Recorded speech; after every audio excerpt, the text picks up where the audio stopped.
Welcome to SZR Broadcasting Corporation. For today's sports news, November 17, 2013. Georges St-Pierre wins split decision. Georges St-Pierre successfully defended the UFC welterweight title a ninth time Saturday, beating Johny Hendricks by split decision before saying he would go away for a little bit, raising immediate questions on whether the champion is quitting the sport. But UFC President Dana White insisted in no uncertain terms that he doesn't expect St-Pierre to take any leave of absence and that the promotion will seek to book an immediate rematch with Hendricks. White also said he was blown away by the decision, claiming George knew he lost, his corner knew he lost, Hendricks knew he won, and his corner knew they won. St-Pierre, 25-2, one of the most decorated fighters in UFC history, won via split decision for the first time in front of a sold-out crowd at the MGM Grand Garden Arena. Two judges scored the 5-round title fight 48-47 in favor of the defending champion, while a third saw it 48-47 for Hendricks. As a large portion of the crowd booed the decision, St-Pierre took the microphone and announced he needed to hang up his gloves for a bit. But when asked definitively if this would be his last fight, the Canadian champion wavered. There was a lot of talk about what was going to happen after this fight, St-Pierre said. I have a bunch of stuff in my life happening. I need to hang up my gloves for a little bit. I will make a point on that a little later, but for right now, I've got to go away for a little bit. Hendricks, 15-2, who raised his arms in victory when the fight ended, challenged St-Pierre in every facet of the game.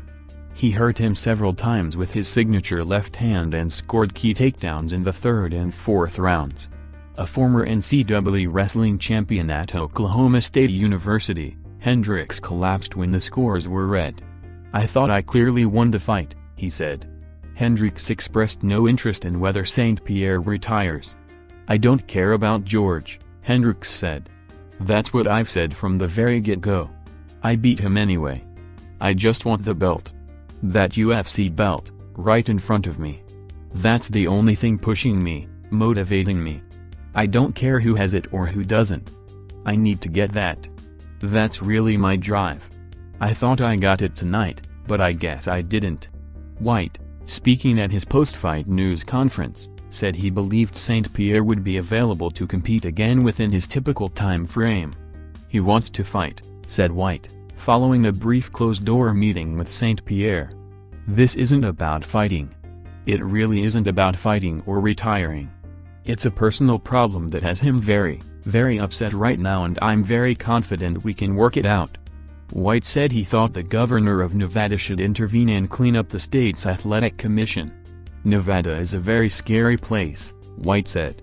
This is the worst commission on the planet. I'm afraid to bring fights to Las Vegas. White cited boxing's decline as an example of the state commission's incompetence, calling it despicably horrible. Boxing was so corrupt for many years that the government had to come in and regulate it, but there's some real issues here in Nevada that need to be fixed, White said. The governor needs to really sit down and make some serious decisions about this athletic commission. I'm blown away that Georges St-Pierre won that fight, White added. I'm the promoter and he's the biggest fighter in the sport. I should be, woohoo, these idiots gave it to George, but it's not fair, it's not right. Johny Hendricks won that fight and he deserves to get that fight again. The first round was one of the closest of the entire fight. Hendricks continually tried to measure up the straight left, but stayed busy with jabs and hooks from the right. He attacked St-Pierre's legs with knees during lengthy clinches away from the fence. The first left hand Hendricks threw, St-Pierre took him down on. While that was a major statement for the champion, it was ultimately ineffective, as Hendricks popped immediately back up. Hendricks scored his first major moment in the second frame with a left uppercut on the inside. St-Pierre backed away and tried to reset, but his legs buckled on him and Hendricks smelled blood. St-Pierre would recover and responded well in the third round. Hendricks scored a big takedown late in the round, but St-Pierre appeared to land the cleaner of the strikes. Hendricks' punches, however, did more visible damage. St-Pierre started to bleed from the nose in the third round and had swelling around both eyes. "I lost my memory a little bit during the fight," St-Pierre said. "I couldn't see. He really messed me up. He was very good at countering my game plan. He's a powerful puncher. I can tell you that." In the 4th and 5th rounds, Hendricks made decisions that may come to haunt him. After executing a beautiful outside trip to get St-Pierre down in the 4th, he stood up and allowed him to get back to his feet. In the 5th, he started smiling at St-Pierre and making facial expressions. St-Pierre pressured him and caught him with a straight right, which he followed with a critical takedown. St-Pierre has now won a UFC record 19 fights in the octagon. He extended his current win streak to 12 with the decision. For more news and reviews around the world, visit and subscribe to our YouTube channel at www.youtube.com/szrbctv.